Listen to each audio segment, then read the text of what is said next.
When butting up next to pavers, especially if there's not anything to secure and keep all the dirt in, we use a synthetic nailer board. So you want to clean out along the edge as much as possible so that it's a secure and tight fit.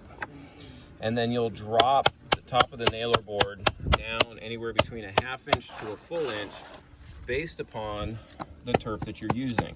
So on this particular side, we're using a shorter turf, so we will raise the nailer board to about a ½ inch from top of grade. When putting in the synthetic stakes, we want to make sure we get about halfway down the edge of the nailer board so that as we backfill and run the compactor over top, the compactor has enough room to decompress or compress the material and not dislodge the stake or create a bump.